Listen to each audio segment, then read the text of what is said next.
Shanks बीच में आकर Luffy को बचा लेता है।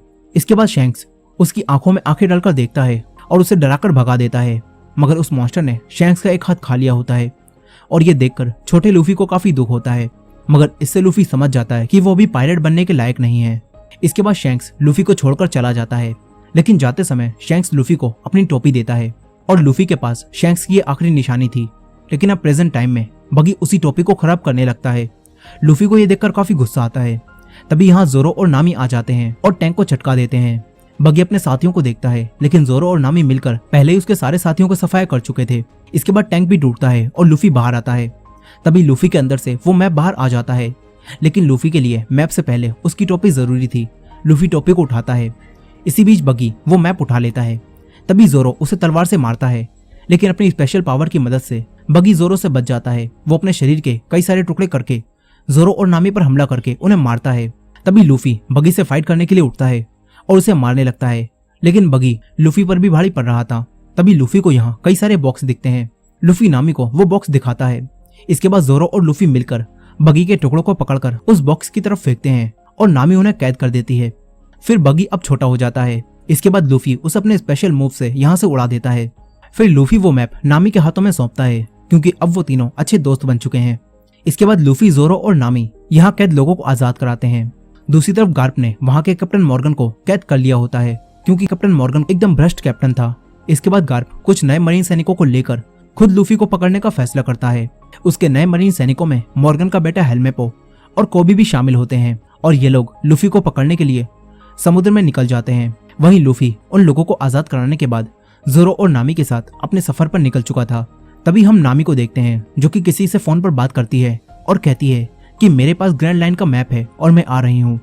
यानी कि नामी इन्हें धोखा दे रही है।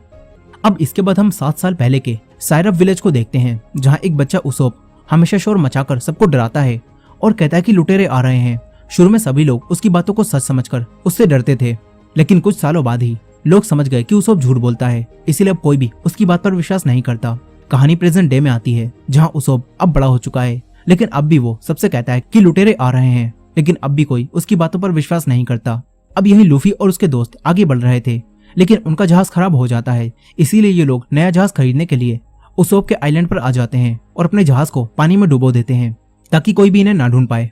दूसरी तरफ गार्प लूफी को ढूंढने के लिए आगे बढ़ रहा था।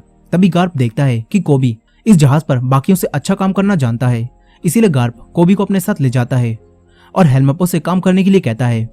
वहीं दूसरी तरफ उसी जोकर बगी ने अपने सारे पार्ट्स फिर से निकाल लिए होते हैं, लेकिन फिर एक आदमी उसके पास आता है और कहता है कि तुम्हें आर्लोंग ने बुलाया है, मगर बगी आर्लोंग के पास जाने से मना कर देता है। तभी वो फिशमैन बगी के 2.5 किलो का हाथ मारकर उसे बेहोश करता है और अपने साथ ले जाता है। वहीं लूफी और उसके साथी जहाज देख रहे थे। तभी लूफी को एक जहाज पसंद आ जाता है और इसी जहाज पर लूफी को उसोप मिलता है। उसोप इस जहाज की देखभाल करता था और वो कहता है कि अगर तुम्हें ये जहाज खरीदना है तो मैं तुम्हें अपनी दोस्त से मिलवा सकता हूँ, उसका ही ये जहाज है, बल्कि उसका ही ये पूरा आइलैंड है। ये सुनकर लूफी, जोरो और नामी उससे मिलने के लिए तैयार हो जाते हैं। इसके बाद उसोप उन्हें अपनी दोस्त के घर ले जाता है। ये घर काफी बड़ा होता है। फिर यहाँ एक लड़की आती है, वो अपने बटलर क्लाहाडोर के साथ थी और आज काया का 18वां जन्मदिन था। उसोप काया को बर्थडे विश करता है और लूफी, जोरो और नामी को अपना साथी बताता है। फिर काया उसोप और उसके साथियों को आज यहीं डिनर करने के लिए कहती है। इसके बाद क्लाहाडोर इन्हें नहाकर कपड़े बदल लेने के लिए कहता है। यहाँ काया के मॉम डैड की डेथ हो चुकी थी और काया भी काफी बीमार रहती थी, इसीलिए उसके नौकर और क्लाहाडोर ही पूरा घर संभालते हैं। अब इसके बाद हम काया को देखते हैं, जो कि अकेली रूम में बैठी थी। तभी खुफिया रास्ते से उसोप उसके पास आता है और उसे गिफ्ट के तौर पर समुद्री मोती देता है।